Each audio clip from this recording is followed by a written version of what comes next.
Bismillahirrahmanirrahim. Assalamualaikum warahmatullahi wabarakatuh. Yang terhormat Kepala Sekolah SD Negeri Sidoarjo 03, Ibu Oneng Susanti. Yang kami hormati Bapak Ibu Guru SD Negeri Sidoarjo 03. Selamat siang Bapak Ibu Guru yang berbahagia. Bagaimana kabar hari ini? Baik, sehat, luar biasa. Alhamdulillah, marilah kita panjatkan puji syukur kehadiran Tuhan Yang Maha Esa yang telah memberikan kita kesempatan, kesehatan, sehingga kita dapat berkumpul bersama di ruang kelas ini dengan sehat walafiat tanpa suatu halangan apapun dalam rangka diseminasi budaya positif SD Negeri Sidoarjo 03 Salatiga yang merupakan aksi nyata modul 1.4 dari teman kita Ibu Hani Latifah CGP Angkatan 9 Kota Salatiga. Bapak Ibu, berikut adalah susunan acara yang akan kita laksanakan pada siang hari ini. Yang pertama, pembukaan. Yang kedua, sambutan kepala sekolah. Yang ketiga, presentasi, dilanjutkan tanya jawab, serta penutup. Marilah kita buka acara pada siang hari ini dengan berdoa untuk keyakinan dan agama masing-masing. Berdoa kami persilahkan.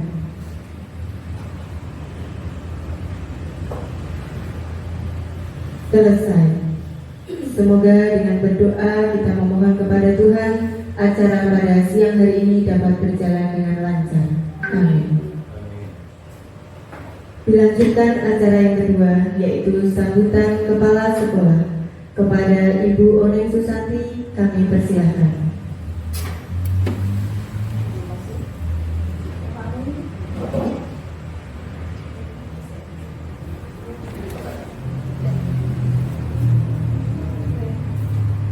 Terima kasih. Assalamualaikum warahmatullahi wabarakatuh. Salam sejahtera bagi kita semuanya. Yang saya hormati Bapak Ibu Guru SD Sidoarjo 3, kemudian yang saya banggakan CGP dari sekolah kita yaitu Ibu Hani Latifah yang akan melaksanakan kegiatan diseminasi pada hari ini. Mudah-mudahan kegiatan ini bisa berjalan dengan lancar. Bapak Ibu yang saya hormati, pertama dan utama marilah kita senantiasa memanjatkan puji dan syukur kehadirat Allah yang telah melimpahkan rahmat serta karunia-Nya kepada kita semuanya, sehingga pada siang hari ini kita masih diberi kesempatan dan kesehatan di dalam melaksanakan tugas dan kewajiban kita. Dan di hari yang baik ini kita akan mengikuti kegiatan diseminasi dengan judul budaya positif yang akan dibawakan oleh Ibu Hani Latifah dalam rangka pelaksanaan kegiatan CGP sebagai aksi nyata. Nah, Bapak Ibu yang saya hormati, saya berharap kegiatan ini bisa diikuti dari awal hingga akhir. Apa toh itu sebetulnya budaya positif itu? Nah, mari bersama-sama kita belajar bersama dengan CGP kita yang luar biasa. Demikian Bapak Ibu, untuk itu kegiatan ini resmi saya buka. Bismillahirrahmanirrahim. Semoga Allah Subhanahu wa Ta'ala selalu menyertai kita semuanya. Kegiatan ini menjadi lancar, bermanfaat bagi kita semuanya. Terima kasih. Mudah-mudahan Bapak Ibu bisa mengikuti kegiatan ini dari awal hingga akhir. Demikian akhirnya, bila taufiq wal hidayah. Wassalamualaikum warahmatullahi wabarakatuh.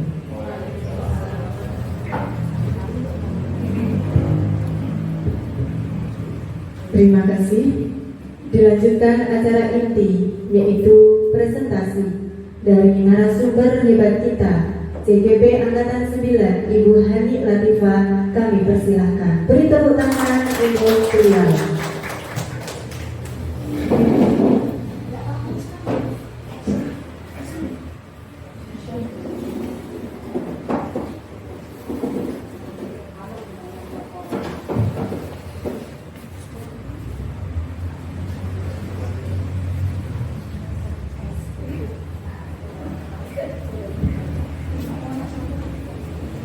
Bismillahirrahmanirrahim.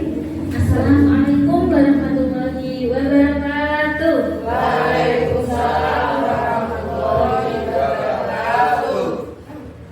Selamat siang Bapak Ibu semuanya. Masih semangat? Alhamdulillah luar biasa. Pertama-tama saya ucapkan terima kasih sekali kepada Ibu Kepala Sekolah, Ibu Onesi Santi, yang telah memberikan dukungan dan izinnya kepada saya sehingga terlaksananya kegiatan diseminasi pada siang hari ini. Selanjutnya saya ucapkan banyak terima kasih pula kepada Bapak Ibu sekalian yang dengan banyaknya aktivitas Bapak Ibu berkenan meluangkan waktunya untuk hadir memenuhi undangan saya dalam kegiatan siang hari ini. Bapak Ibu, sebelum saya mulai memaparkan beberapa materi, saya berdiri di depan ini bukan berarti saya lebih pintar, bukan berarti saya lebih pandai, bukan. Tetapi di sini saya ingin berbagi, kita saling sharing, gitu ya Bapak Ibu ya. Selanjutnya, sebelum saya mulai, saya punya pantun Bapak Ibu. Mohon disimak ya. Siang hari panas menyengat. Sungguh nikmat makan bakso. Bapak Ibu biar lebih bersemangat, ice breaking yuk. Silakan Bapak Ibu, saya mohon untuk berdiri sejenak.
ke kanan, diputar-putar, diputar ke kiri.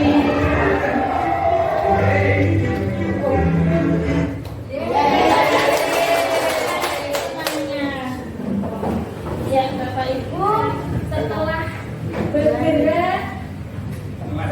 bergerak, kalornya sudah tercatat oleh jamnya Bunila turun 2000 kalori. Luar biasa sekali. Nah, Bapak Ibu, di sini saya akan menyampaikan berbagi beberapa ilmu yang sudah saya dapatkan saat pendidikan guru penggerak. Di antaranya di sini saya akan menjelaskan atau menyampaikan konsep inti dari budaya positif. Nah, di sini di antara konsep inti budaya positif yaitu ada perubahan paradigma belajar. Kemudian ada disiplin positif, nilai-nilai kebajikan, teori motivasi, hukuman dan penghargaan, serta restitusi. Kemudian ada keyakinan kelas, kebutuhan dasar manusia, 5 posisi kontrol, dan segitiga restitusi. Sebelum saya menyampaikan lebih lanjut, saya ingin bertanya kepada Bapak Ibu. Bapak Ibu, apa yang Bapak Ibu ketahui tentang budaya positif? Kita seringkali mendengar istilah budaya positif, tapi budaya positif itu maksudnya bagaimana? Coba saya boleh minta pendapat Bu Lastri? Menurut saya, kalau budaya positif itu adalah kebiasaan-kebiasaan positif yang dilakukan di dalam kebiasaan yang baik, yang kita lakukan di dalam kelas atau di rumah. Luar biasa sekali. Menurut Bu Lastri, budaya positif ini suatu kebiasaan yang baik. Seperti itu ya Bu Lastri, baik di sekolah maupun di lingkungan rumah. Boleh minta pendapat yang lain? Minta pendapatnya Bu Yanti. Kebiasaan yang baik yang bisa dilaksanakan baik di sekolah maupun di sekolah atau lingkungan masyarakat. Terima kasih Bu Yanti. Jadi sedikit banyak Bapak Ibu sudah mengetahui budaya positif itu intinya pembiasaan-pembiasaan yang baik. Nah, sekarang apa pentingnya menciptakan suasana positif di lingkungan Anda? Nah, di sini lingkungan yang saya maksudkan, kita fokuskan di lingkungan kerja kita, di lingkungan sekolah, di lingkungan kelas. Nah, pentingnya apa Bapak Ibu? Ya, supaya suasana tetap kondusif. Ada yang lain? Kalau di kelas supaya pembelajarannya bagaimana? Bagaimana Bu? Supaya pembelajaran bisa terlaksana dengan baik dan lancar. Terima kasih Bu Yanti. Supaya pembelajaran kita terlaksana dengan baik dan lancar. Menurut tujuan yang ingin dicapai. Oh ya, sesuai dengan tujuan yang ingin dicapai. Terima kasih. Luar biasa sekali Bapak Ibu semua. Nah, sebelumnya saya ingin bertanya, apakah Bapak Ibu saat melaksanakan proses pembelajaran sudah sesuai dengan budaya positif? Sudah? Rencana sudah. Iya kan? Sudah? Insya Allah sudah. Sudah. Alhamdulillah, luar biasa sekali. Guru-guru di SD Negeri Sidoarjo Tiga ini sudah menerapkan budaya positif di sekolah. Nah, Bapak Ibu, menurut Ki Hajar Dewantara, Bapak pendidikan kita, ya, guru kita ini diibaratkan sebagai seorang petani. Seorang petani yang menanam padi atau menanam jagung. Nah, petani ini hanya bisa menuntun tumbuh kembangnya padi tersebut. Hanya bisa mengarahkan supaya padi ini tumbuh menjadi subur, menjadi beras yang baik. Tanaman itu diapakan biasanya Bapak Ibu? Bisa tidak hanya disiram, ya, benar sekali. Nah, guru juga sama. Kita sebagai guru hanya bisa mengarahkan, hanya bisa menuntun murid kita untuk memperbaiki lakunya. Kalau kita seorang guru diibaratkan sebagai petani, nah sekolah tempat kita bekerja ini diibaratkan sebagai tanah tempat bercocok tanamnya. Ya, sekolah yang diibaratkan sebagai tanah untuk bercocok tanam ini, kita sebagai guru harusnya mengusahakan sekolah ini menjadi lingkungan yang menyenangkan, yang nyaman bagi murid kita, sehingga murid kita merasa senang saat berangkat ke sekolah. Ketika murid senang berangkat ke sekolah, kemudian mengikuti pembelajaran dengan menyenangkan, dengan baik, dapat menerima ilmu yang disampaikan oleh guru, karakter murid akan terbentuk dengan baik. Nah, hal ini diwujudkan dengan menerapkan budaya positif. Jadi, menurut Bapak Ibu, penerapan budaya positif ini penting atau sangat penting? Sangat penting. Kalau sangat penting bagi Bapak Ibu, mari kita bersama-sama memahami konsep-konsep inti dari budaya positif itu apa saja. Sebagaimana yang saya sampaikan di depan, bahwa ada beberapa konsep inti mengenai budaya positif. Yang pertama, yaitu perubahan paradigma belajar. Bapak Ibu, sudah tidak zamannya lagi kita mengajar itu dengan ceramah terus-terusan. Sudah tidak zamannya lagi kita mengajar anak dengan memaksa. Ayo cepat dikerjakan. Kalau tidak dikerjakan, awas loh ya. Sudah tidak zamannya seperti itu Bapak Ibu. Nah, kita harus merubah mindset kita. Kita harus merubah mindset kita sehingga pembelajaran menggunakan paradigma baru. Pembelajaran paradigma baru itu yang bagaimana? Yaitu pembelajaran yang berpusat pada murid. Seringkali kita mendengar istilah pembelajaran yang mempunyai atau yang dirancang dengan prinsip pembelajaran berdiferensiasi. Bapak Ibu sudah sering mendengar istilah diferensiasi? Sudah sering ya? Alhamdulillah. Berarti ini semakin memantapkan Bapak Ibu untuk lebih mudah memahami budaya positif.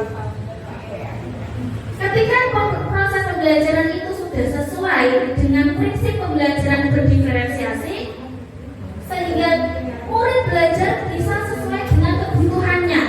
Karena berdiferensiasi itu dengan memperhatikan gaya belajar murid. Antara murid satu dengan murid yang lainnya berbeda-beda. Kemudian, ketika murid sudah belajar sesuai dengan kebutuhannya, itu bisa lebih mudah untuk mewujudkan profil pelajar Pancasila.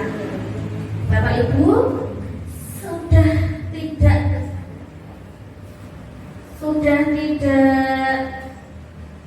aneh lagi, sudah seringkali kita dengar profil pelajar Pancasila. Mulai sejak pagi sampai pulang sekolah, seringkali kita mendengar suara semangat anak-anak kita mendengungkan profil pelajar Pancasila. Nah, tentunya Bapak Ibu sudah mengetahui semua. Benar? Profil pelajar Pancasila ada berapa Bapak Ibu? Ada 6. Hebat. Yang pertama, beriman dan bertakwa kepada Tuhan Yang Maha Esa dan berakhlak mulia. Yang kedua, berkebinekaan global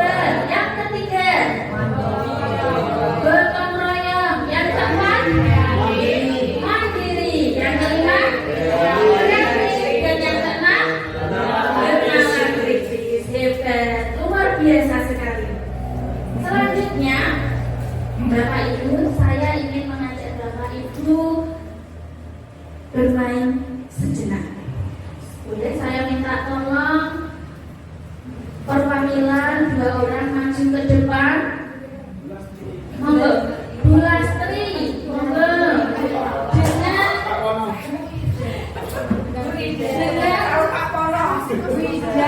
Dengan Bu Ida, monggo.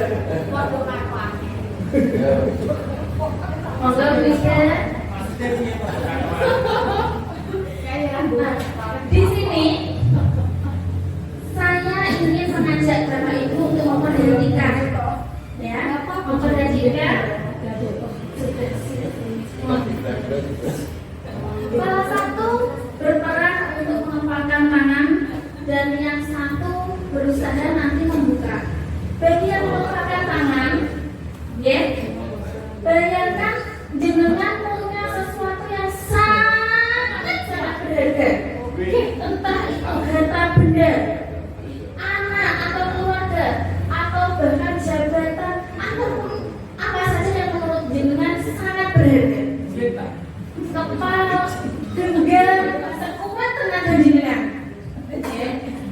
Sedangkan yang kedua, jenengan silahkan berusaha untuk membuka kepala tangan belas. Boleh dengan segala rayuan bujukan. Bisa dengan merayu dengan emas berlian, atau dengan uang segedung, atau dengan kursi jabatan. Bahkan Anda juga boleh macam menggunakan celurit. Silakan dengan waktu 5 detik. Silakan dipraktekkan. Sudah Bu Lastri pikirkan apa yang berharga? Iya. Nanti tak sejalan-jalan. Wes buat kalau pengen nongkrong makan minum, tak terakhir wes. Bu, aku duit sakit. Nah, ya Bu. Kalau biar mana dia paling baca. Makmul. Iya, waktunya habis. Nah, jadi peran yang diperankan oleh Bu Lastri dan Bu Ida.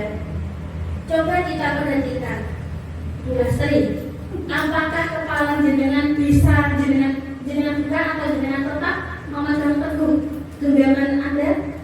Tetap saya pegang. Sampai akhir hayat harus saya pegang. Sampai tahun memisahkan. Kalau boleh tahu, isi genggaman jenengan ini apa? Keimanan. Luar biasa sekali. Tepuk tangan untuk Bu Lastri dan Bu Ida. Ya, terima kasih. Bapak Ibu, sebagaimana jenengan lihat tadi bahwa Bu Lastri seorang tokoh yang luar biasa, Ibu RW di daerahnya. Ngawur, RW dan RT. Beliau memegang teguh apa yang ada dalam genggamannya. Beliau tidak mau membuka meskipun dengan rayuan mautnya berbeda. Berarti di sini bisa kita pahami, sebenarnya Bu Lastri itu bisa membuka kepala tangannya atau tidak? Bisa. Tetapi Bu Lastri tetap menggenggam keimanannya tadi. Ini menggambarkan bahwa yang punya kendali atas apa yang kita lakukan itu sebenarnya siapa? Diri sendiri. Bu Lastri tetap meskipun dirayu-rayu, dibujuk-bujuk oleh Bu Ida, tetapi beliau tetap mengepalkan genggaman tangannya.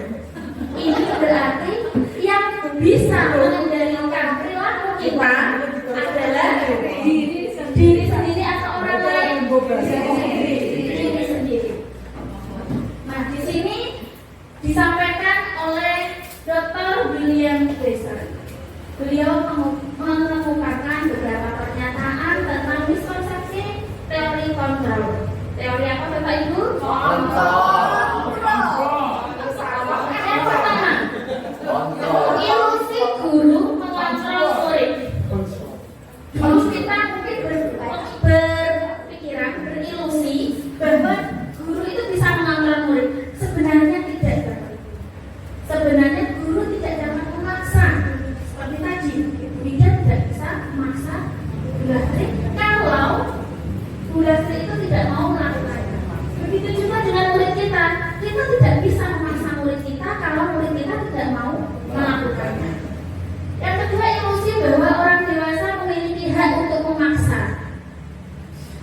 kita orang dewasa kita bisa mengatur-ngatur anak-anak kita. Itu tidak benar. Sebenarnya orang dewasa memiliki kepercayaan bahwa mereka memiliki tanggung jawab untuk membuat murid-murid berbuat hal-hal tertentu. Tetapi perilaku memaksa itu tidak efektif untuk jangka waktu panjang. Oke, mungkin sementara dalam waktu pendek bisa efektif, tapi itu tidak akan berlanjut pada jangka waktu yang panjang. Selanjutnya, ilusi bahwa kritik dan memberi penghargaan ilusi bahwa kritik dan membuat rasa bersalah dapat menguatkan karakter. Mungkin kita pernah mengkritik atau membuat seseorang merasa bersalah supaya karakternya lebih kuat, padahal tidak. Mereka akan merasa buruk tentang diri mereka, dan ketika kita merasa buruk tentang diri sendiri, ya, itu akan lebih berbahaya karena pikirannya selalu merasa buruk, merasa salah, dan itu bisa mengganggu kejiwaan. Ibu-ibu masih senang? Masih senang hari ini? Masih semangat? Meskipun sudah kenyang, tapi jangan ngantuk ya. Selanjutnya, ilusi bahwa semua kekuatan positif, efektif, dan bermanfaat.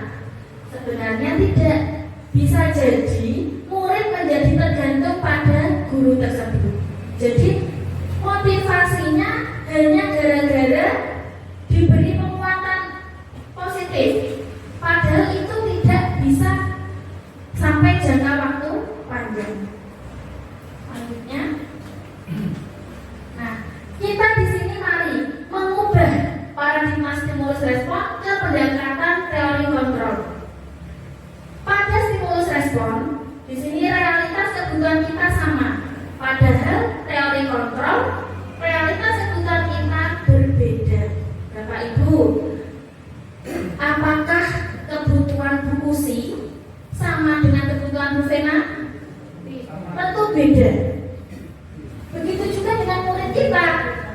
Kebutuhan si A, si B, dan si C tentu saling berbeda.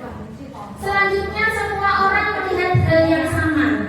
Menurut teori kontrol tidak, setiap orang memiliki gambaran yang berbeda. Kita mencoba mengubah orang agar berpandangan sama dengan kita. Kita rubah. Kita berusaha memahami pandangan orang lain tentang dunia. Jadi kita saling menghormati, saling menghargai. Kemudian perilaku buruk dilihat sebagai suatu kesalahan. Bapak Ibu coba, ketika ada seseorang melakukan suatu kesalahan, atau seringlah kita melihat anak-anak pang di Bagjo, di jalan raya, apakah Bapak Ibu terbesit, wah, kaicah, elek, kaicah orang bener? Pernahkah seperti itu? Nah, mari kita rubah sudut pandang kita itu, karena perilaku buruk itu yang selalu kita atau yang dulunya kita anggap suatu kesalahan, kita berubah sudut pandang kita. Semua perilaku memiliki tujuan tertentu. Jadi kita cari tahu dulu alasan mereka seperti itu mengapa, ya. Jangan langsung menyalahkan. Kemudian orang lain bisa mengontrol saya, padahal hanya Anda yang bisa mengontrol diri Anda. Saya bisa mengontrol orang lain, saya bisa mengontrol murid-murid saya, padahal tidak. Anda tidak bisa mengontrol murid Anda. Pemaksaan Anda pada saat rujukan gagal. Ini menurut stimulus respon. Misal, ada murid disuruh menulis, ayo nak, ditulis dulu, ya. Nanti kalau tulisannya selesai, nanti tak kasih jajan, atau nanti pulangnya cepat. Tetapi setelah dibujuk-bujuk, kok masih tidak mau, pasti akan ada paksaan. Ayo cepat, dan ditulis, ayo. Pasti ada paksaan.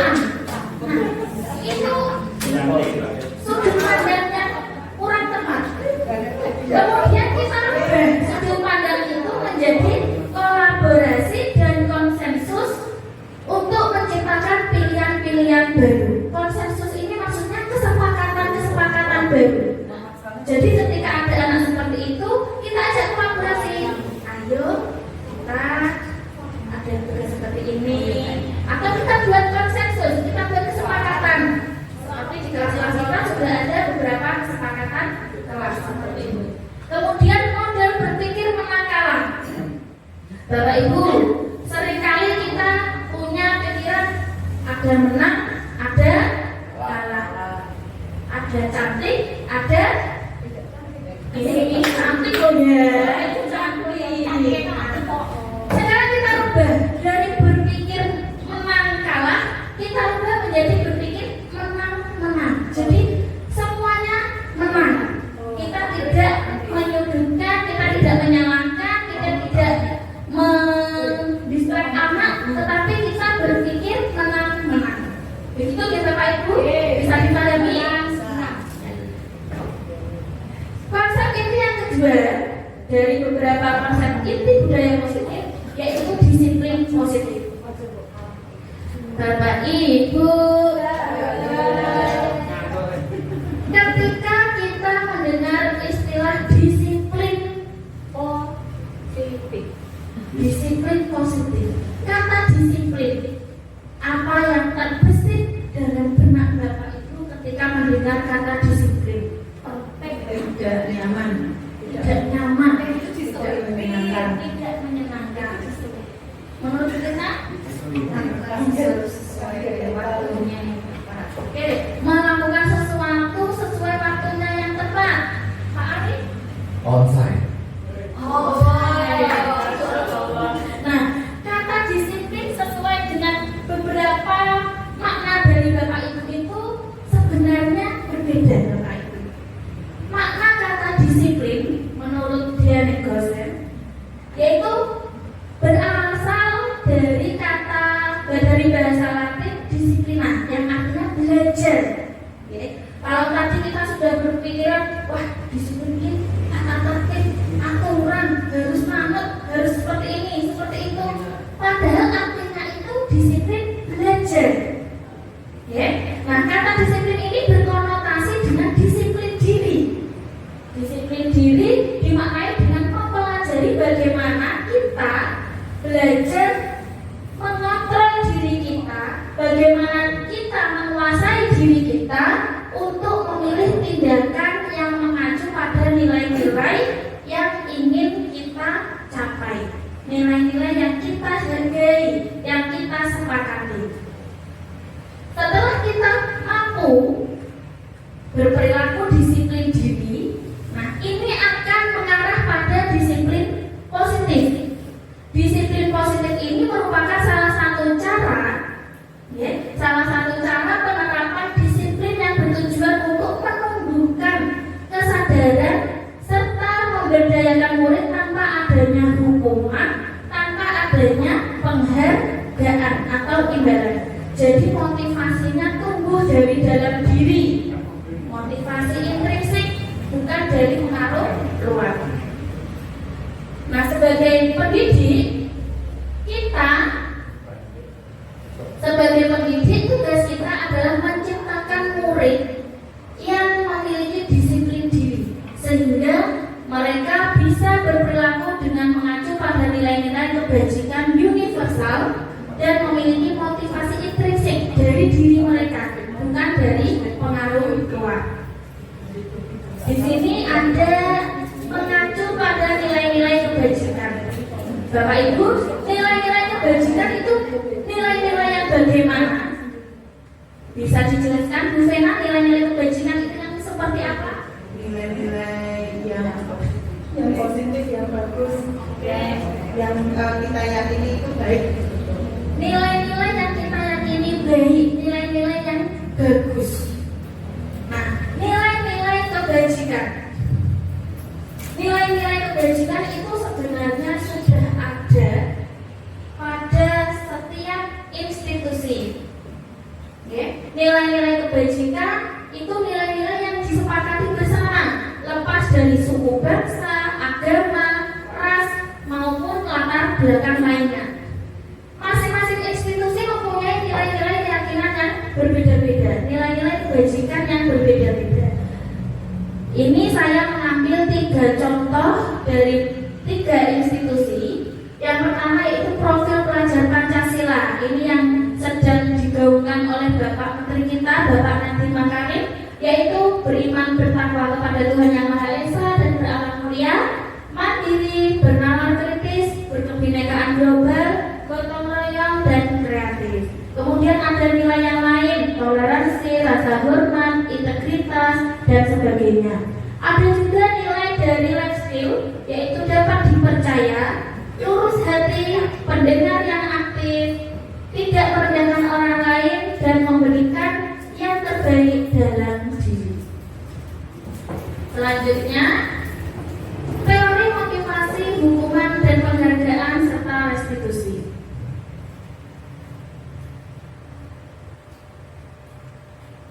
Apa alasan Bapak Ibu berangkat lebih awal ke sekolah?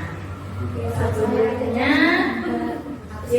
ini memang pertanyaan yang menjurus, tetapi perlu kita refleksikan. Mengapa atau apa alasan kita berangkat lebih awal ke sekolah? Coba Bu Lastri, alasannya apa berangkat awal ke sekolah? Pertama, yaitu absen. Ya, jadi pertama saya langsung absen bisa. Yang kedua bisa mengucapkan kelasnya, biar artinya karena anak itu satu lagi kesan-kesan. Oke, itu dari Bu Lastri. Kalau dari Bu Anis, monggo Bu Anis. Kalau saya kenapa berangkat dari awal supaya bisa menyambut anak-anak.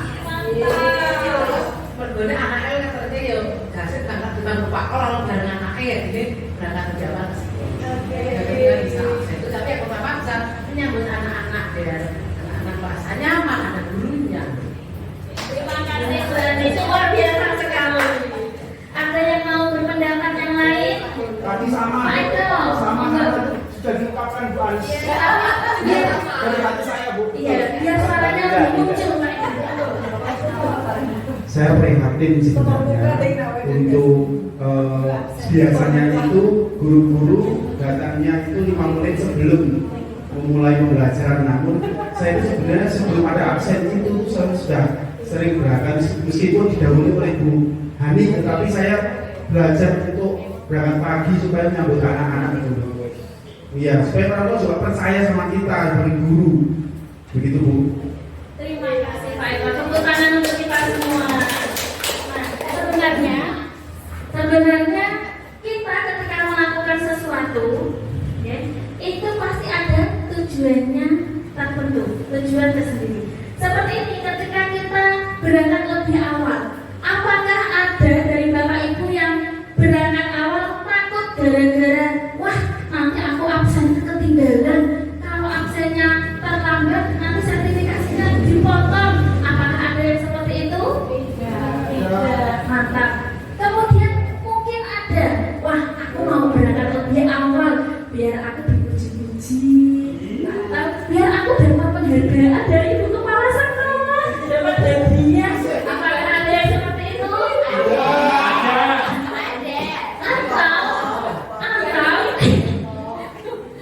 Atau ada yang memang berangkat lebih awal itu, saya sebagai seorang guru, saya berkomitmen untuk datang lebih awal dari anak-anak agar saya dapat menghargai diri saya dan saya dapat memberikan teladan kepada murid kita.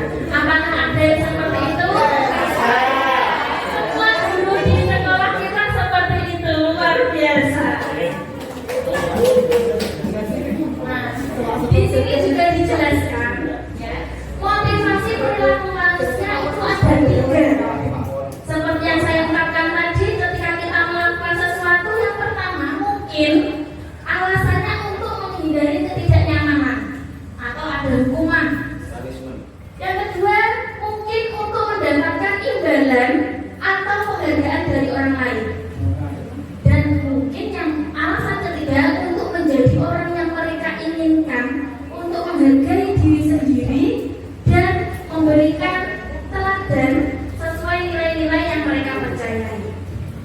Nah, dari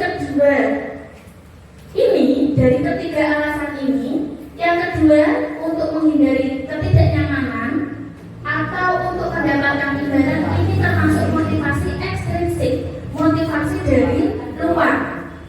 Karena pengaruh dari luar kita melakukan sesuatu. Tetapi untuk motivasi yang ketiga ini, itu motivasi yang timbul dari diri kita. Nah, diharapkan ketika kita sudah memiliki motivasi intrinsik, murid-murid kita juga sama. Murid-murid kita juga bisa mempunyai motivasi yang timbul dari diri sendiri, bukan karena dipaksa bu guru, bukan karena ingin dipuji-puji bu guru. Contohnya seperti kelas 1, biasanya sering ini ya anak kecil, bu guru, bu guru, bu guru tulisanku bagus loh. Nah, kira-kira dia melakukan atau membuat tulisan yang bagus ini untuk apa? Nah, dipuji bu gurunya. Coba kalau bu gurunya tidak memuji, contoh, misal gurunya cuek, dia tidak memperhatikan muridnya yang sudah menulis bagus. Kira-kira anak ini mau menulis bagus lagi atau tidak? Tidak. Aku menulis bagus, tapi bu guru nggak mau sudah. Dia nggak mau. Dia tidak akan mau melakukan itu lagi, karena dia melakukan sesuatu itu gara-gara ingin dipuji bu gurunya. Ketika dia tidak mendapatkan yang dia inginkan, maka dia tidak akan melakukannya lagi. Nah, mari kita bersama-sama menumbuhkan motivasi intrinsik dari dalam diri murid-murid kita, supaya murid-murid kita itu melakukan sesuatu untuk mencapai tujuannya itu dengan motivasi dirinya sendiri, bukan dari pengaruh luar. Seperti itu ya Bapak Ibu ya. Selanjutnya, nah ini ada sebuah kasus. Kasus apa ini? IFA. Sudah pernah mendengar kasus IFA? Oh. Boleh minta tolong Pak Eko membacakannya?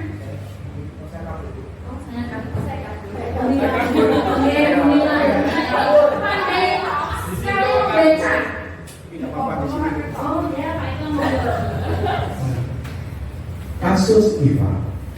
IFA kurang menguasai pelajaran matematika, sehingga pada saat menjawab pelajaran tersebut berlangsung, dia lebih banyak berdiam diri atas atau menggambar di buku pelajarannya. Pada saat guru matematikanya, Pak Seno, menanyakan pertanyaan, IFA menjadi gugup dan tak sengaja menjatuhkan tasnya dari kursi, serta tiba-tiba menjadi gagah pada saat berupaya menjawab. Seluruh kelas pun tertawa melihat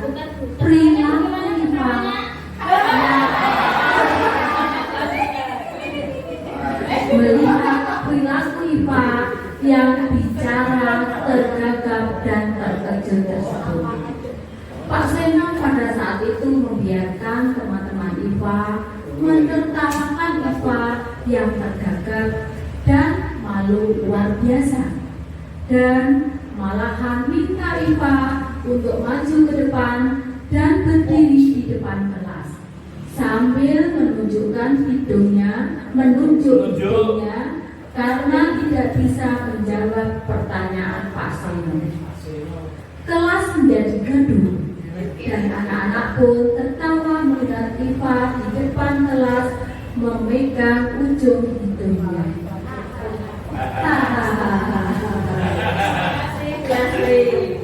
Nah, menurut Bapak Ibu, dari kasus IFA ini, apakah Anda setuju dengan tindakan Pak Seno terhadap IFA?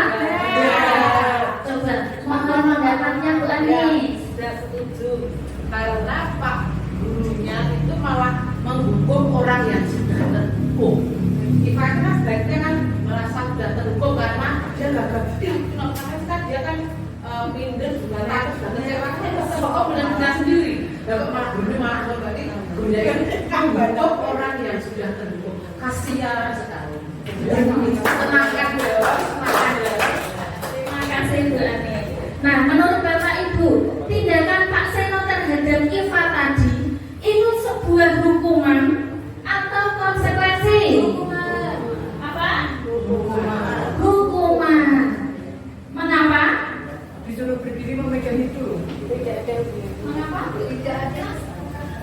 Karena Pak Senonya tadi menyuruh anaknya berdiri di depan kelas sambil memegang hidungnya, itu kan namanya sudah hukuman. Terima kasih. Ada yang berpendapat yang lain? Bu Ida, monggo. Yang dilakukan Pak Guru Pak Seno tadi termasuk hukuman karena tidak ada kesepakatan gitu langsung menghukum. Beda dengan konsekuensi, ada kesepakatan dulu. Misalkan anak tidak bisa mengerjakan dengan tepat waktu, berarti nanti istilahnya agak belakangan gitu. Terima kasih Bu Ida. Ya benar sekali Bapak Ibu. Yang dilakukan Pak Seno itu adalah sebuah hukuman. Nah, mari kita pahami bersama-sama. Kita memahami penjelasan atau pengertian mengenai hukuman, konsekuensi, dan restitusi. Itu bedanya apa? Ya. Dari hukuman, konsekuensi mungkin kita sudah sering mendengar istilah itu. Kalau restitusi, Bapak Ibu sudah sering mendengar? Atau baru kali ini? Baru kali ini. Oke, kita belajar bersama. Hukuman itu tidak terencana. Tiba-tiba, ujung-ujung, ayo berdiri. Untuk ayo belajarkan. Kakinya diangkat. Ketika ada anak melakukan kesalahan langsung tanpa direncanakan. Murid tidak tahu apa yang akan terjadi karena dia tidak dilibatkan. Dan hukuman ini bersifat satu arah dari gurunya sendiri. Terserah gurunya mau menghukum dia apa, entah disuruh lari keliling lapangan atau disuruh berdiri memegang telinganya. Ini bersifat satu arah dari gurunya saja. Dan bisa berupa hukuman fisik atau psikis. Ya. Kalau konsekuensi itu terencana atau disepakati sesuai peraturan. Peraturannya seperti ini. Ketika kamu tidak mengerjakan atau kamu tidak melakukan, maka konsekuensinya seperti ini. Nah, itu anak juga sudah tahu. Kemudian dari konsekuensi ini, murid tetap dibuat tidak nyaman karena dia tetap melakukan konsekuensi itu. Dan sikap guru selalu memonitor muridnya. Nah, yang ketiga, restitusi ini sebuah proses menciptakan kondisi bagi murid untuk memperbaiki kesalahannya. Jadi tidak langsung dihukum, tidak ada konsekuensinya, tetapi guru membantu memperbaiki kesalahan yang dilakukan murid tadi. Dan proses kolaboratif yang mengajarkan murid untuk mencari solusinya sendiri. Jadi kalau restitusi ini sebuah pendekatan disiplin positif yang mengajak murid untuk menemukan sendiri cara untuk memperbaiki kesalahannya. Nah, ini juga beberapa ilmu baru bagi saya dan saya sempat ternyata saya kemarin kurang tepat seperti itu. Di sini dijelaskan oleh Alfikon, yaitu dihukum oleh penghargaan. Penghargaan itu sebenarnya tidak efektif. Penghargaan itu bisa merusak hubungan. Penghargaan bisa mengurangi ketepatan. Penghargaan juga menurunkan kualitas. Penghargaan juga mematikan kreativitas. Dan penghargaan juga bisa menghukum. Jadi tidak selamanya penghargaan itu efektif. Mungkin murid kita ketika kita beri penghargaan, ayo siapa yang beris rapi akan dikasih bintang. Meskipun bintangnya tidak di atas, bintangnya ada di belakang, duduk dengan rapi. Itu kalau sama berani, anak-anak akan tertib, rapi, gara-gara ingin apa tadi? Bintang. Tetapi saat berani mungkin berhalangan hadir, apakah murid-murid ini tadi juga akan tertib, rapi, berbaris? Belum tentu. Karena apa? Mungkin dengan guru yang lain itu tidak ada penghargaan seperti guru ini tadi. Berarti penghargaan ini tidak efektif. Nah, ini karena ada pengaruh dari luar tadi, bukan timbul motivasi dari dirinya sendiri. Selanjutnya, nah, untuk menumbuhkan motivasi dari dalam diri, kita buat keyakinan kelas. Bapak Ibu, apakah di kelas Bapak Ibu sudah membentuk keyakinan kelas? Sudah. Di kelas Bu Fena sudah membentuk keyakinan kelas? Sudah. Mantap. Di kelas Bu Ida sudah membentuk keyakinan kelas? Terima kasih, luar biasa sekali. Rata-rata hampir semua ya, kelas 1 sampai kelas 6 sudah membentuk keyakinan kelas, sudah membuat keyakinan kelas bersama. Bapak Ibu, keyakinan kelas itu mengapa keyakinan kelas kok bukan peraturan kelas? Coba bisa dijelaskan Bu Fena, mengapa keyakinan kelas?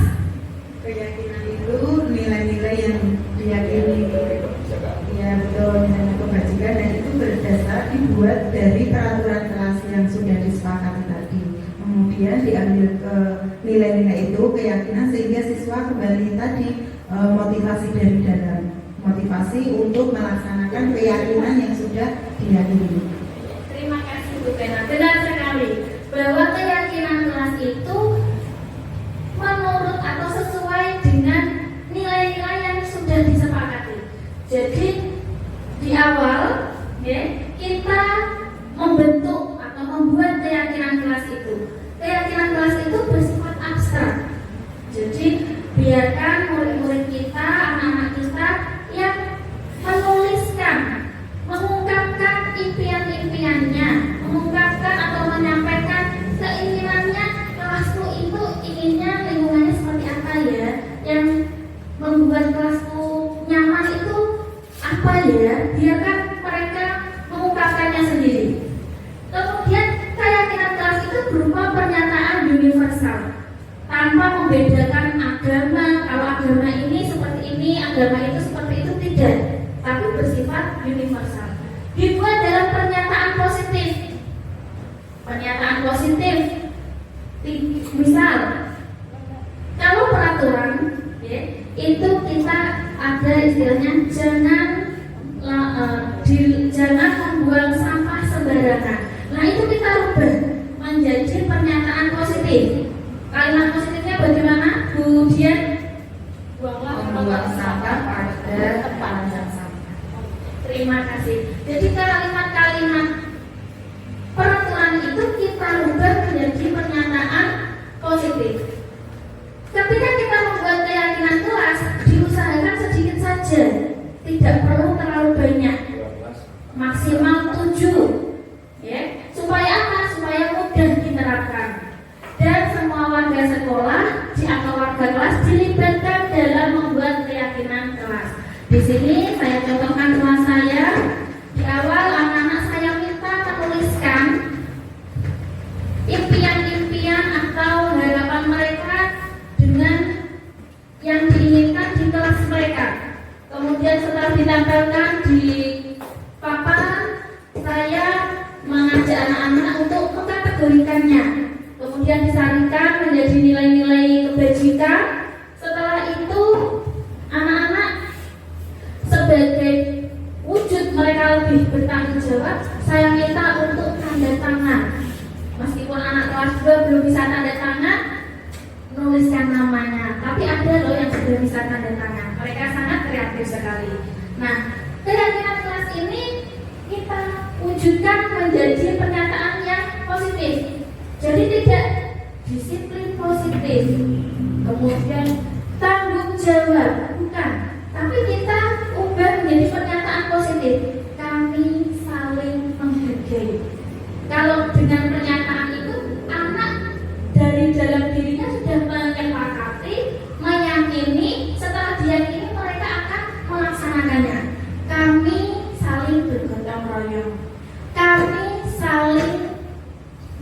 membantu seperti itu.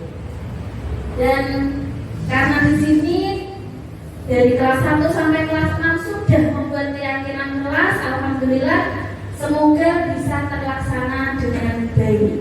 Begitu ya. Selanjutnya, Bapak Ibu, ada kebutuhan dasar manusia.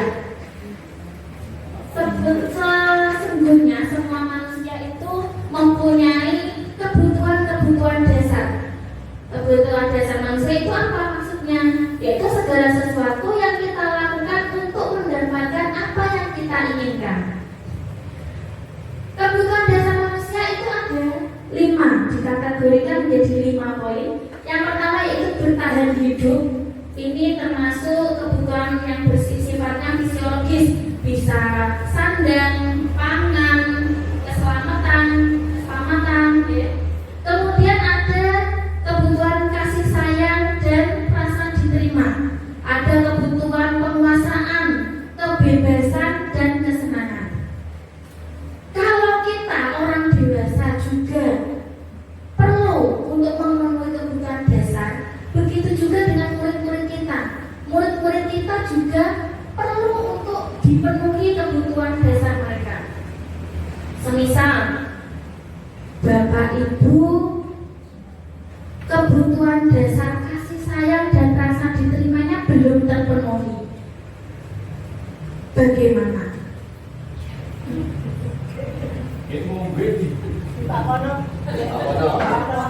Apa yang Bapak Ibu rasakan kalau kebutuhan rasa diterima dan kasih sayangnya belum terpenuhi? Bagaimana Pak Kono?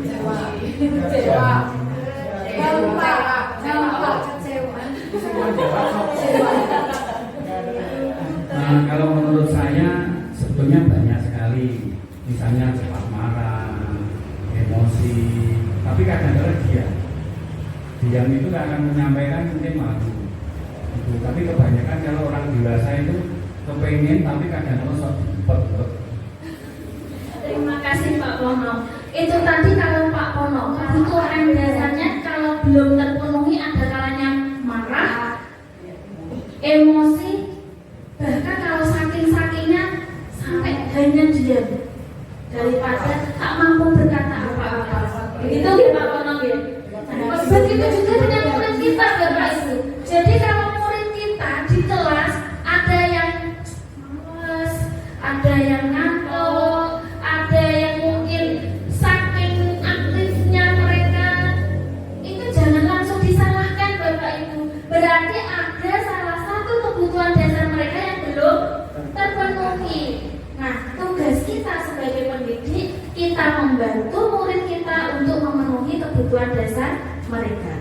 Contoh lagi, misal ada murid yang namanya Ida. Ida ini sering meminta bekal makannya Bu Dita.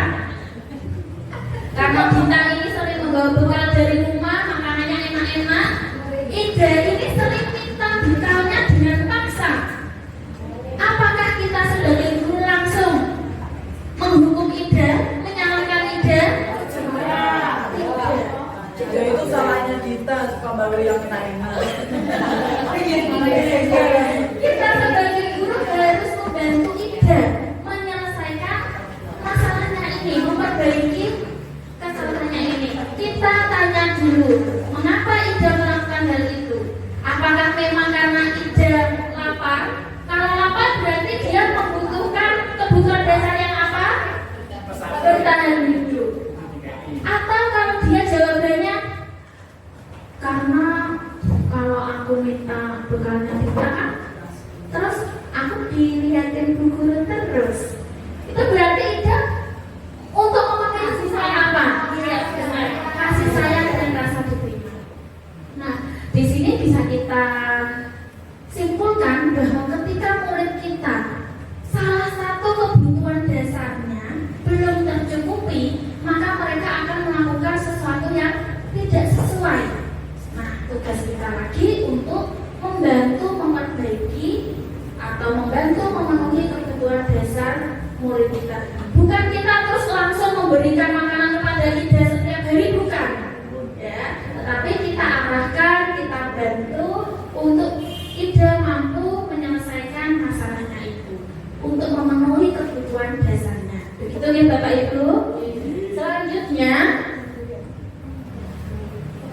termasuk dari disiplin budaya positif, yaitu 5 posisi kontrol. 5 posisi apa Bapak Ibu? 5 posisi kontrol. Sudah pernah dengar Bapak Ibu? Nah, 5 posisi kontrol ini yaitu yang pertama apa? Memberi hukuman. Bapak Ibu keluarkan suara emas dengan jangan hanya dipendam eman-eman. Monggo. Yang kedua apa? Dan yang ketiga, yang keempat, pemantau. Yang kelima, nah, Bapak Ibu sebagaimana ilmu yang pernah saya terima, kalau kita hanya membaca, kita hanya mendengarkan, kita hanya melihat, ilmu kita itu kurang maksimal. Begitu ya Bidian ya? Nah, bagaimana supaya lebih maksimal? Kita praktek. Setuju? Di sini saya ingin meminta bantuan Bapak Ibu untuk mempraktekkan 5 posisi kontrol ini. Posisi kontrol ini. Nah, di sini saya minta untuk berpasangan, ada 5 kelompok. Mungkin Bu Dian sama Pak Eko ini sebagai posisi penghukum. Monggo dibagi siapa yang monggo silakan. Berarti Bu Dian dengan sama Bu Ida. Mila. Aku pengen. Kemudian di posisi tengah Bu Lasri dengan Bu Nila. Monggo. Kemudian di posisi pemantau ini ada Bu Vena dan Pak Ali. Monggo. Dan di posisi pembuat merasa bersalah ini ada Bu Gita dengan Bu Usi. Nah, di sini yang terakhir, posisi yang terakhir yaitu posisi manajer, saya minta tolong Pak Polo dengan Bu Anis. Monggo bisa dipelajari dulu, bisa disimak dulu. Di sini 5 posisi kontrol ini, yang pertama ada pemberi hukuman. Pemberi hukuman ini atau posisi penghukum ini nada suaranya tinggi, bahasa tubuhnya bisa melotot, kemudian jari menunjuk-nunjuk, ya, nanti bisa dipraktekkan. Bisa juga dengan menghaji. Kemudian di posisi pembuat merasa bersalah, halo, ada yang posisi pembuat merasa bersalah tadi Bu Usi dan Bu Gita, ini bisa menggunakan nada suara yang memelas, halus, sedih juga tidak apa-apa. Kemudian bahasa tubuhnya merapat ke anak dan lusuk. Selanjutnya posisi teman ini akrab, rapat, akrab, ramah, dan bercanda. Bahasa tubuhnya merapat kepada anak. Kemudian posisi pemantau ini nada suaranya datar, bahasa tubuhnya juga formal. Dan yang posisi manajer kita bahasanya bisa dengan nada suara yang tulus, bahasa tubuhnya tidak kaku dan mendekat pada murid. Begitu ya? Bisa dimulai? Bisa. Ya. Silakan posisi penghukum untuk investasi boleh. Silakan. Tunjukkan bakat ibu bapak semuanya. Pada kesempatan ini saya yakin sebenarnya bapak ibu itu mempunyai bakat yang luar biasa, bakat menjadi artis yang luar biasa. Nah, sekarang silakan bapak ibu tunjukkan. Monggo Bu Ida dan kemudian Satu ini video.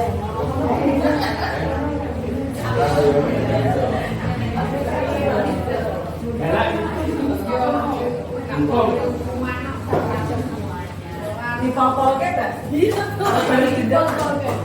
juga tulis pesan.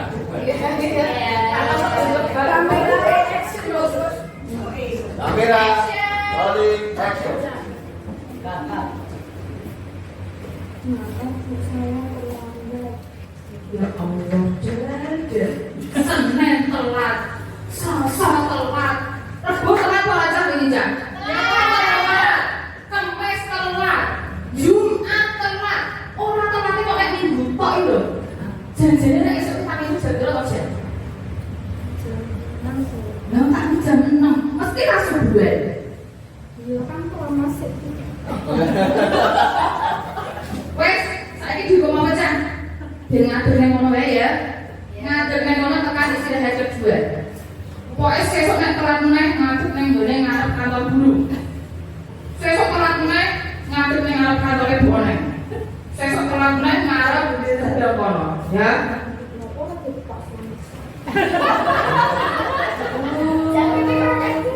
Wes telat jawaban. Tambahin meneh hukumane. Tambahin meneh. Jaluk hukum apa?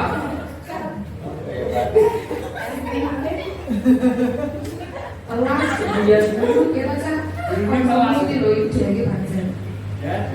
Bisa maju lagi tidak ya tidak. Dan nek pengen ini gugur tanah kamu juga gitu loh. Besok kalau lagi tidak ada. Enggak bu. Pengenannya yang mana? Besok kalau lagi tidak ada. Enggak bu. Ini yang terakhir bu. Nah kok sebenarnya apa? Iya jadinya. nanti yang lebih apotek dilepas. Bu Heri saya menyerah. Ya maaf.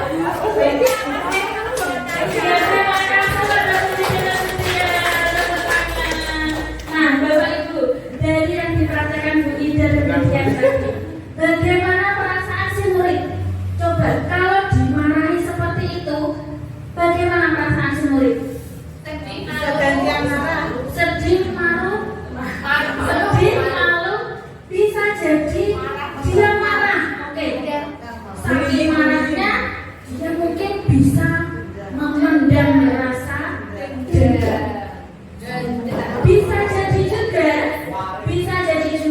juga setelah dia dihukum dia pasti coret-coret buku, coret-coret meja, Terus terjun ke bawah. yang paling parah lagi ya, kemungkinan bisa jadi saat pulang sekolah dia melihat motor bu gurunya bannya bisa juga di ABC. Itu posisi penghukum. Yang kedua posisi pembuat rasa bersalah. Monggo saya minta Bu Usi dan Bu Dita untuk maju menunjukkan bakat yang terpendam. Silahkan.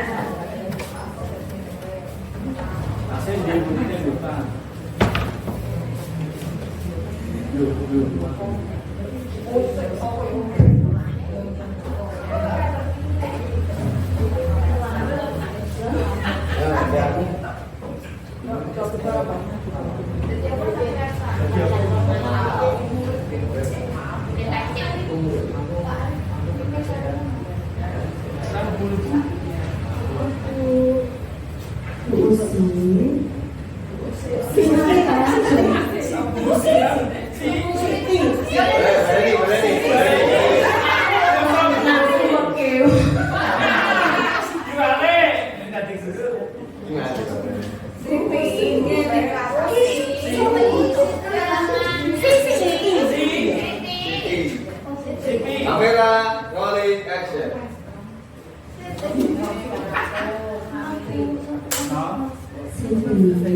Siti sudah tahu belum kalau bel masuk sudah berbunyi dari tadi?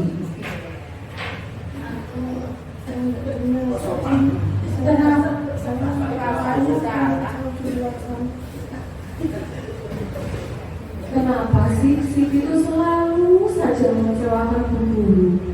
Berkali-kali selalu ada alasan. Kemarin sudah berjanji untuk tidak mengulangi lagi, tetapi sampai hari ini selalu diulang seperti itu. Ibu kecewa sekali sama Siti. Sudah berulang-ulang, tetapi tidak mendengarkan nasihat dari ibu. Iya. Terima kasih. Ini tepuk tangannya.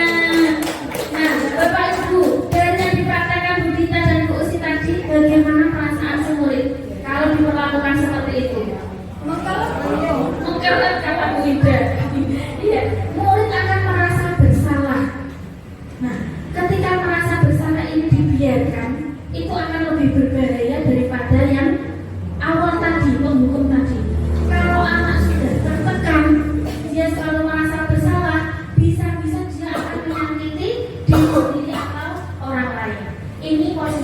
membuat merasa bersalah. Selanjutnya posisi teman. Silakan kepada Bu Lastri dan Bu Irma. Monggo. Studinya lemah lembut. Panas. Kono. Dia tahu dulu kono. Ahmad. Saya udah ngomong. Tadi motornya bapak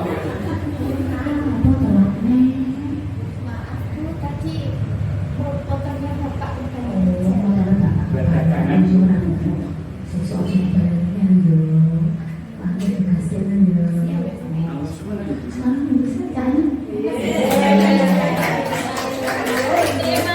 tepuk tangannya mana? Kalau dalam posisi teman ini, murid diperlakukan seperti itu, bagaimana perasaannya? Senang. Tetapi, apakah senangnya ini efektif? Tidak. Karena apa? Dia akan merasa nyaman, dia akan merasa teman dengan guru tertentu. Belum tentu dengan guru yang lain juga seperti itu. Itu ya. Selanjutnya posisi pemantau kepada Bu Vena dan Pak Ari. Monggo. Ini pasangan yang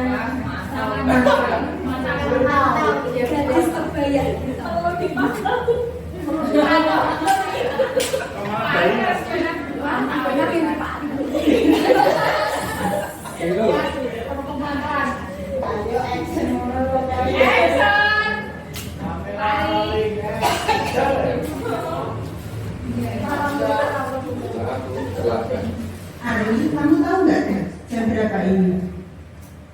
Jam 1. Kamu tahu kan pelajaran sudah dimulai 15 menit yang lalu? Kau nggak tahu? Kan aturannya jam 1 kita mulai. Kalau kamu datangnya jam 1 lebih 15, artinya kamu kok tidak tahu? Lupa, oke lupa. Nah sekarang kamu tahu nggak kalau kamu datang terlambat itu ada konsekuensinya? Tahu. Apa konsekuensinya? Jalan contoh. Jalan sama contoh. Oke, berarti nanti Ari karena sudah terlambat 15 menit, nanti jalan contoh ya. Ya. Oke. terima kasih.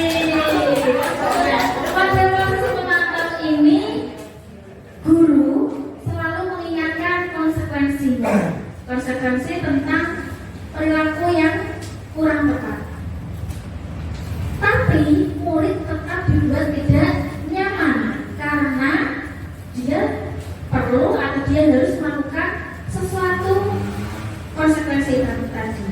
Nah, ini posisi yang terakhir yaitu posisi manajer. Silakan Bu Anis dan Pak Pono untuk berpasangan mempraktekkan posisi ini. Silakan.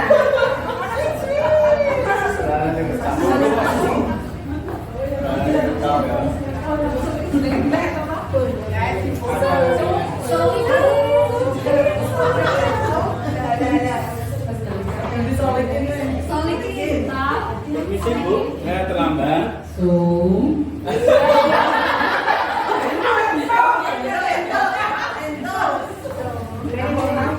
Masuk sekolah jam berapa? Tahu Bu? Jam berapa? Jam 7. Berarti ini telat dong. Iya Bu. Terus gimana? Kalau terlambat gimana? Berusaha untuk tidak terlambat dan menanyakan kepada teman saya apa yang sudah disampaikan. Itu bisa. Terus besok lagi kira-kira terlambat lagi enggak ya? Saya kan berusaha Bu supaya tidak terlambat. Oke Sum, saya terima. Saya hargai usaha. Saya besok kamu tetap berangkat tidak terlambat lagi. Oke? Terima kasih Bu.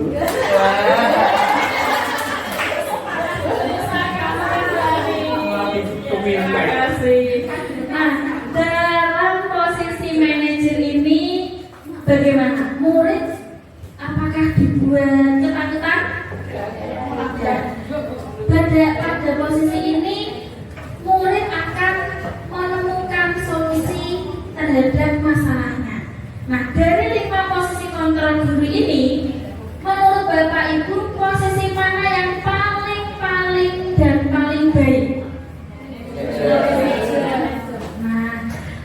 yang diharapkan kita sebagai pendidik mampu mengatasi murid-murid kita, mengatasi kesalahan-kesalahan yang dilakukan oleh murid kita dengan memposisikan diri sebagai manajer.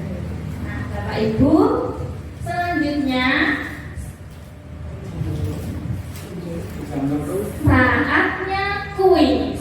Nah, setelah kita memahami 5 posisi kontrol tadi, yang pertama ada pernyataan seperti ini. Ayolah lakukan demi Bapak Ibu ya. Ini termasuk posisi yang apa? Teman. Ada yang lain? Siapa? Pembuat merasa bersalah. Ada yang lain? Coba kita buktikan. Kita buktikan Friza. Pembuat merasa bersalah, ya benar. Selanjutnya, kamu tidak akan mendapatkan nilai jika kamu tidak mengerjakannya. Posisi apa ini? Pemantau, dukungan, pemantau. Oh iya.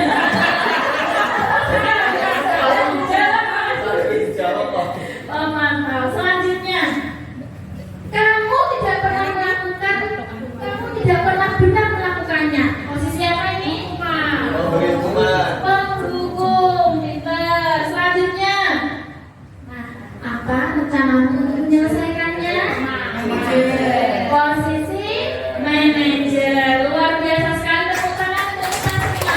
Berarti Bapak Ibu sudah memahami 5 posisi ini, dan mulai saat ini kita mengusahakan supaya kita bisa memposisikan diri sebagai manajer. Selanjutnya, mari kita berefleksi Bapak Ibu. Guru seperti apakah kita saat ini dari 5 posisi kontrol itu, dan ingin menjadi guru yang seperti apa setelah ini? Tidak perlu diungkapkan, kita refleksi dalam diri kita masing-masing. Oke.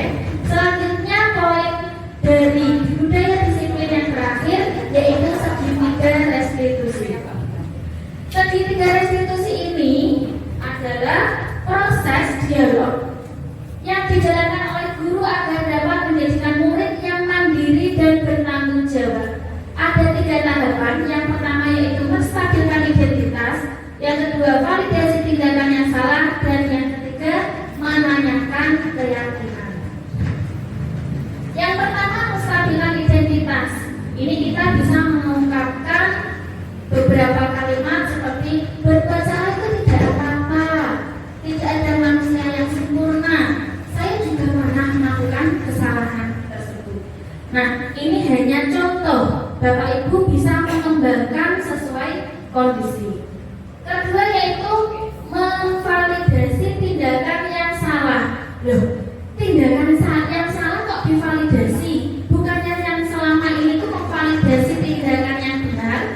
Nah, di sini kita memvalidasi tindakan yang salah supaya kita mengetahui kesalahan yang dilakukan murid, kemudian murid itu bisa memperbaikinya. Ini beberapa kalimat yang bisa digunakan sebagai referensi untuk melaksanakan validasi tindakan yang salah. Selanjutnya, menanyakan keyakinan. Nah, di sini berdasarkan prinsip teori kontrol bahwa pada dasarnya kita termotivasi secara intrinsik, bukan dari pengaruh luar. Ini bisa dengan menanyakan apa keyakinan kelasmu, apa nilai-nilai yang sudah kalian sepakati, seperti itu. Selanjutnya, ini ada contoh penerapan segitiga restitusi yang diperankan oleh artis dari mancanegara. Silakan disimak.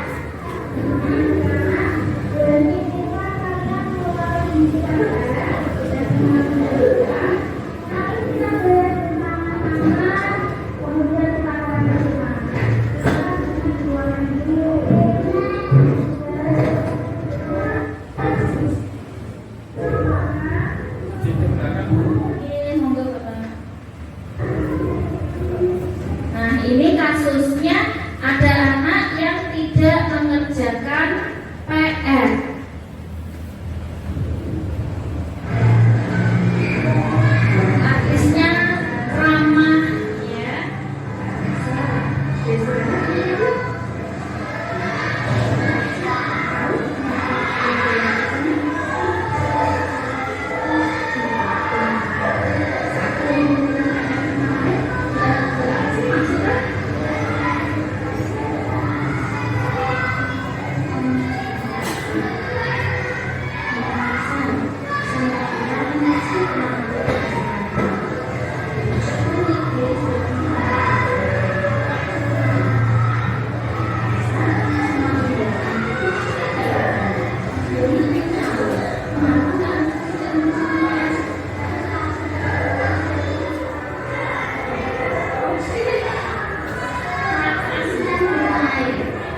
solusi atas permasalahan yang dilakukannya.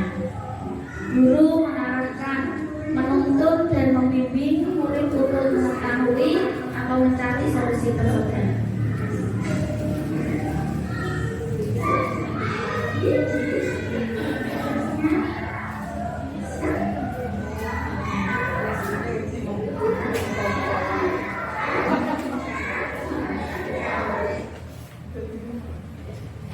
Demikian Bapak Ibu beberapa konsep inti budaya positif yang bisa saya sampaikan. Semoga ilmu ini bisa bermanfaat bagi kita semua dan semoga kita bisa menerapkan budaya positif di lingkungan kita, bukan hanya di lingkungan sekolah, di lingkungan kelas, kalau bisa di lingkungan rumah, keluarga dan juga masyarakat.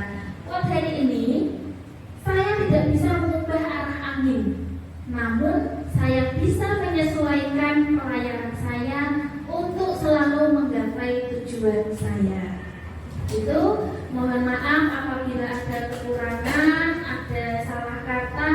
Saya ucapkan terima kasih atas dukungan Bapak Ibu semuanya. Terima kasih. Wassalamualaikum warahmatullahi wabarakatuh. Waktu saya kembalikan pada moderator. Jadi yang luar biasa untuk pemakai kita hari ini.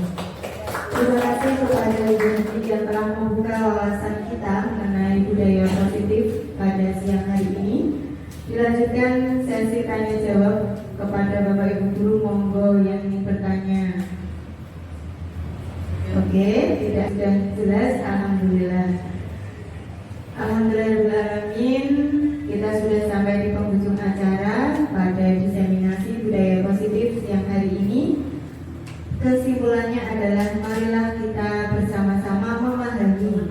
Setelah kita memahami, kita bisa mengimplementasikan budaya positif pada diri kita, baik di lingkungan sekolah, keluarga, dan di masyarakat atau dimanapun kita berada. Saya mohon maaf apabila ada kesalahan, baik dalam berkata maupun bersikap. Kami tutup. Wassalamualaikum warahmatullahi wabarakatuh.